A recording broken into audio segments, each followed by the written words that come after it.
வணக்கம் தோழர்களே. மூன்றாவது முறை பிரதமராக பதவியேற்ற பிறகு தூக்கமே இல்லைங்க. நம்ம 56 இன்ச் மோடிஜி துக்கத்துல இருக்கிறார். எப்போ என்ன வெடிப்பாங்களோன்ற அச்சத்துல இருக்கிறார். அட்டி மேல அட்டி, இடி மேல இடி விழுந்துட்டு இருக்கு அவருக்கு. பாவமா இருக்கு நமக்கே. நேற்றைக்கு முன்னாள் ஒன்றிய அமைச்சராக இருந்த சூரியகாந்த் பட்டேல் ராஜினாமா செய்து கட்சியினுடைய அடிப்படை உறுப்பினர் வரைய தூக்கி போட்டுட்டு பாஜக விட்டு வெளியேறி இருக்கிறார். இது பெரிய அதிர்ச்சியை உண்டாக்கி இருக்கிறது. தொடர்ந்து பாஜகவினுடைய எம்பிக்கள், மந்திரிகள் எல்லோரும் வெளியேறி கொண்டிருக்கிறார்கள். அப்ப மூழ்க போகிற படகுல எதுக்கு உட்கார்ந்து நினைச்சு வெளியேறிட்டு இருக்கு இந்த கும்பல். இன்னொரு பக்கம் தமிழ்நாட்டுல இருக்கிற பாஜக, தமிழ்நாட்டு பாஜக குடுமிப்புடி சண்டை உச்சத்துக்கு போயிருக்கு. இப்ப நிறைய பேரை களை எடுக்கிறோன்ற பேர்ல யாரெல்லாம் நமக்கு எதிராக பேசிட்டு இருக்காங்களோ அவங்களை எல்லாம் வீட்டுக்கு அனுப்புற வேலையை இங்கே அண்ணாமலை ஆரம்பித்திருக்கிறார். இதுக்கு பின்னாடி அண்ணாமலை மேலேயே ஒரு பெரிய தாக்குதல் நடந்திருக்குங்க. அது என்னன்னு கேக்குறீங்களா?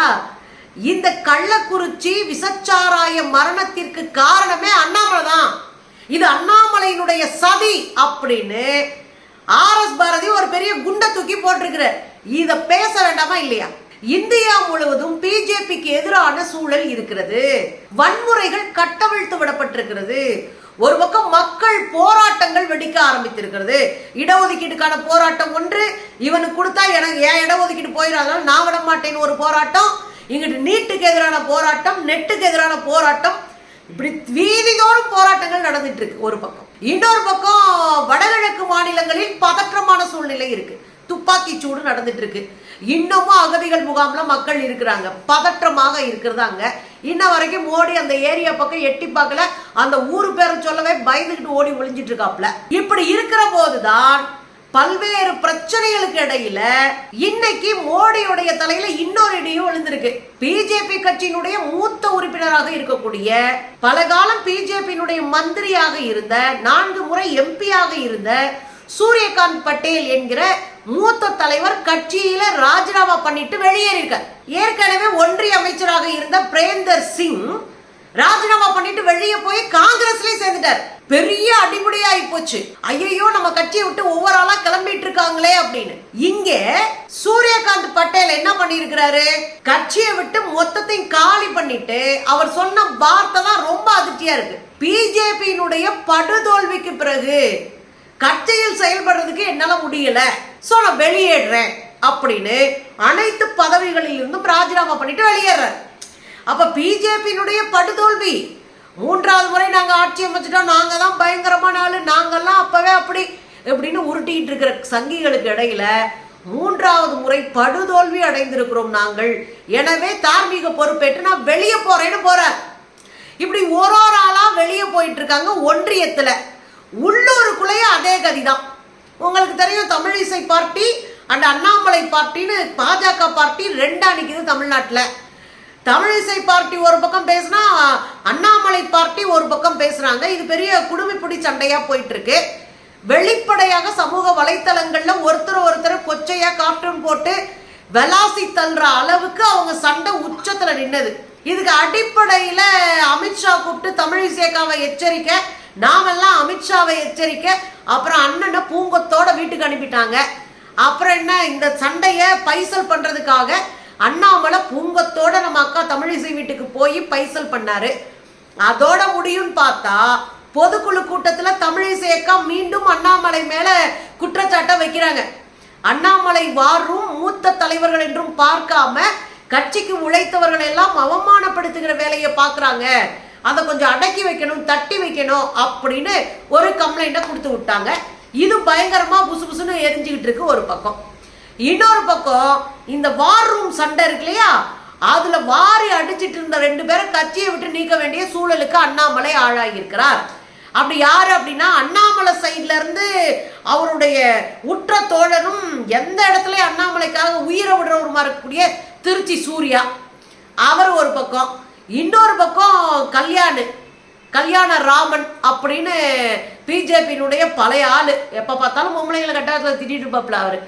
அந்த ஆள் அந்த பக்கம் தூக்கி எரிஞ்சாச்சு. பிஜேபியினுடைய தமிழ்நாட்டுக்குள்ள சண்டைய சமரசம் பண்றதுக்கு ஆள் ஒருத்தனை தூக்கி வெளியே போட்டான், ஏன் ஆள் ஒருத்தனை தூக்கி வெளியே போட்டான். ஆக கணக்கு ஈக்குவல் ஆயிடுச்சு அப்படின்னு சொல்ற மாதிரி ஒவ்வொரு ஆளா தூக்கி வெளியே போட்டுட்டு இருக்குங்க. இந்த லட்சணத்துல திருவாரூர் மாவட்டத்துல மயிலாடுதுறையை சேர்ந்த 3 கட்சியினுடைய மாவட்ட தலைவர்கள் செயலாளர்கள் தூக்கி வெளியேறிஞ்சாச்சு. இப்ப கட்சிக்குள்ள களை எடுக்கிறன்ற பேர்ல அண்ணாமலையை எதிர்க்கிற எல்லாரையும் தூக்கி வெளியே போட்டுட்டு இருக்காப்ல. இப்ப சும்மாவே கட்சிக்குள்ள 10 பேர் கூட இல்ல, 10ல 4 தூக்கி வெளியே போட்டாச்சு. அதான் ஜூலல்.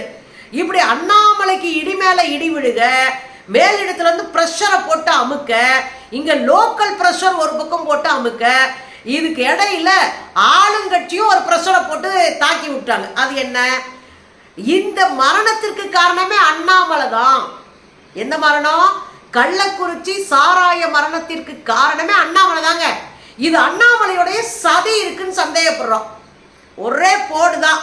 அண்ணாமலை கதறிட்டு இருக்காப்ல. ஏன் தெரியுங்களா? இந்த சாராயத்திற்கான மெத்தனால் எங்க இருந்து வந்தது? அது பாண்டிச்சேரியில இருந்து பாண்டிச்சேரி ஆள் கொண்டு வந்து கொடுத்துருக்கான். புரியுதுங்களா?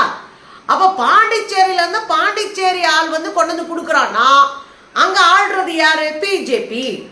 அப்ப பிஜேபி ஆளக்கூடிய மாநிலத்துல இருந்து ஒருத்தன் கொண்டு வந்து கள்ளச்சாராயத்துல கலந்து கொடுக்கறதுக்கு மெத்தனால கொண்டு வந்து தெரிஞ்சே கொடுத்துருக்கான்னா இது திட்டமிட்ட சதி. இதுக்கு பின்னாடி அண்ணாமலை இருக்காருன்னு அடிச்சு சொல்றாரு ஆர்எஸ் பாரதி. இன்னொரு பக்கம் நீங்க பாத்தீங்கன்னா ஏன் இது அண்ணாமலை செஞ்சிருக்க கூடும்? ஏன்னா இங்க விக்கிரவாண்டியில இடைத்தேர்தல் வந்திருக்கு. இடைத்தேர்தல் களம் பயங்கரமா சூடு பிடிச்சிட்டு போயிட்டு இருக்கு. நாம் தமிழர் கட்சி ஒரு பக்கம் நிக்கிறாங்க எலெக்ஷன்ல, இன்னொரு பக்கம் தெளிவா பாஜக யாரை கொண்டு வந்து பாட்டாளி மக்கள் கொண்டு வந்து நிப்பாட்டிருச்சு. ஏன்னா அங்க வன்னியர்கள் அதிகமா இருக்கிறாங்களாம். அதனால எப்படியாவது டெபாசிட் வாங்கிட்டாங்கன்னா நாங்கெல்லாம் பயங்கரம், எங்க கூட்டணியெல்லாம் பயங்கரம்னு சொல்லலான்னு அண்ணாமலை அனுப்பி விட்டுட்டு நோட்டாவுக்கு பின்னாடி நொண்டி அடிக்கிறது வந்து தப்பிச்சுக்கிட்டாப்ல.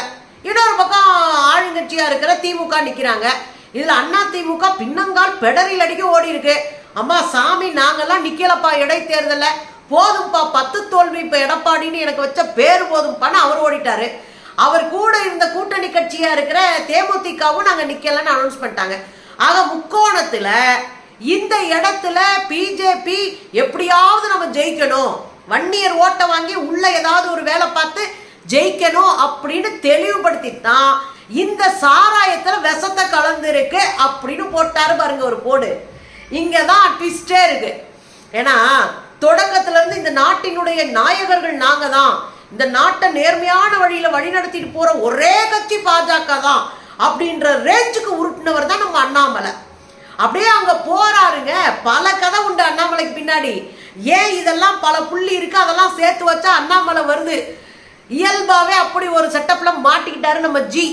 நீங்க அங்க போறாரு, ஊரெல்லாம் போறாங்க, ஊருக்கிட்ட எல்லாம் பேசுறாங்க. ஒரு அம்மா மந்தச்சலை கட்டின அம்மா நம்ம அண்ணாமலை ஜிய பார்த்தோன்னே Annamalai sir, Annamalai sir, Annamalai sir வந்து நின்று கை பிடிச்சிட்டு அழுது, சார் நீங்க தோத்துட்டீங்களேன்னு என் மனசே சஞ்சலமா போச்சு சார்.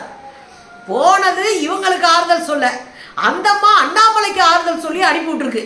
போ போ எங்கிட்டோ போ, மனசு நிம்மதியா போ அப்படின்னு. நீங்க தோப்பீங்கன்னு நினைக்கல சார், மனசுல அது இல்லையா இது இல்லையா. இப்ப நான் சொல்றதை விட வீடியோவை பாத்தீங்கன்னா உங்களுக்கு பிடிக்கும். இந்த இடத்துல போட்டு விடுறா தம்பி இந்த வீடியோவை.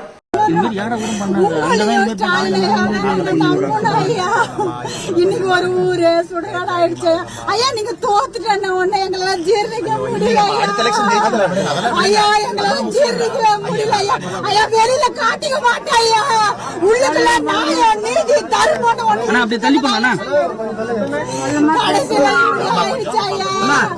ஐயா ஐயா நீங்க தோத்துக்குள்ள குளிச்சா கூட வீணாகலையா. பாத்தீங்களா? வீடியோ பார்த்தாதான் உங்களுக்கு அதோடைய ஸ்ட்ரக்சர் புரியும். இதை வச்சுதான் எல்லாரும் என்ன சொல்றாங்க, இது என்னப்பா செட்டப் பண்ணப்பட்ட மாதிரி இருக்கு.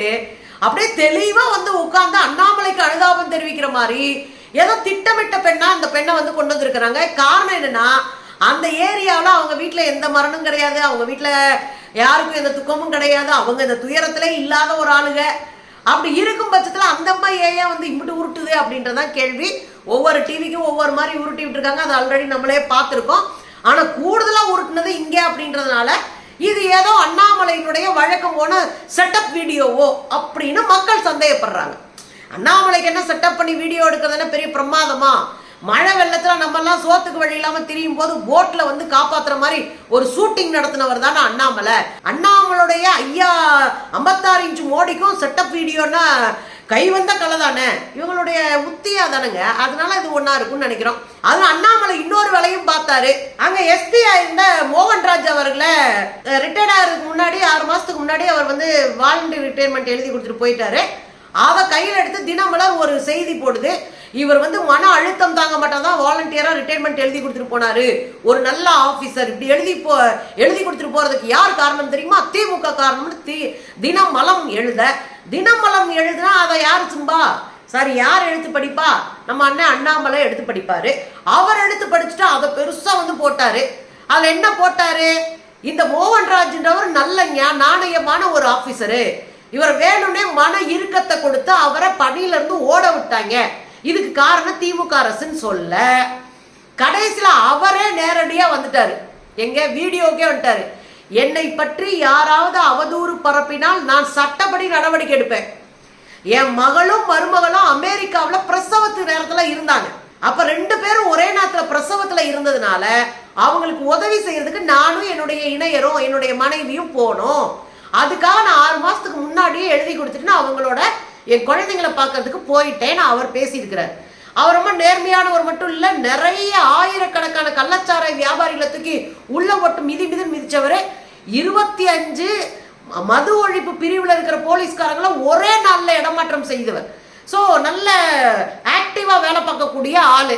ஒருவேளை அரசு இவர் வேலை சரியில்லைன்னா 24 பேரை ஒரே நாள்ல போலீஸ் இடமாற்றம் பண்ணும்போது கொடுக்காம இருந்திருக்குமா நெருக்கடி? சோ நம்ம அப்படி பாக்குறோம். சோ அவரே இல்ல அப்படின்ட்டாரு. ஆனா இதை தூக்கிட்டு வந்து இதை வச்சு உருட்ட பார்த்தது நம்ம ஆட்டுக்குட்டி.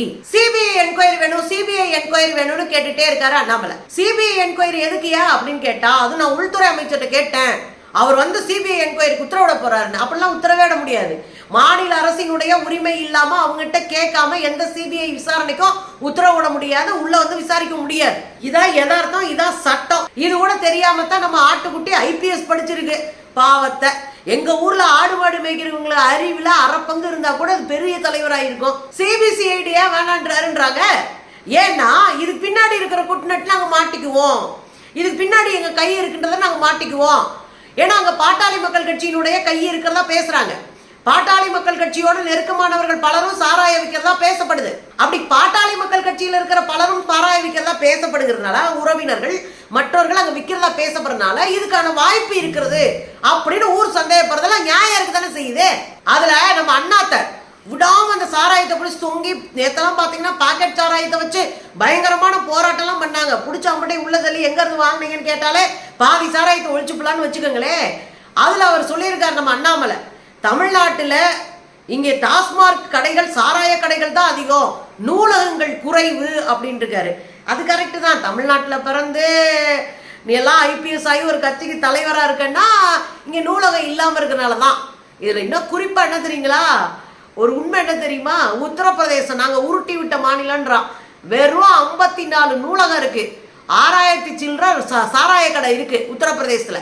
ஆனா இங்க 4500 சில்லற கடை இருக்கு, 4642 நூலகங்கள் இருக்கு. அதுலயும் இந்தியாவில இல்ல ஆசியாவிலேயே மிக பரந்த நூலகமான அண்ணா நூற்றாண்டு விழா நூலகம் இருக்கு. அப்ப நீங்க எதான் பாக்குறீங்கன்னு எனக்கு புரியவே இல்லை. கட்சி தலைவராக இருக்க ஆட்டுக்குட்டிக்கு கொஞ்சமும் தகுதி இல்லைன்றது தெரியும். ஆனா இப்படி சிக்கி சீரழியில இருந்தாலும் அதுக்கு தப்பிக்கணும்ல, அது கொஞ்சம் ஐடியா வேணும்ல, கொஞ்சம் மூளை வேணும்ல, அதையாவது தேர்த்திக்கணும்னு தான் நம்ம அவருக்கு அட்வைஸ் பண்றோம். ஆக போற வர இடத்துல மூக்கு நினைச்சு மூக்கோடப்படாம ஒரு நல்ல தலைமைக்கான பண்போட கொஞ்சம் நடந்துக்க ட்ரை பண்ணுங்க மிஸ்டர் அண்ணாமலை.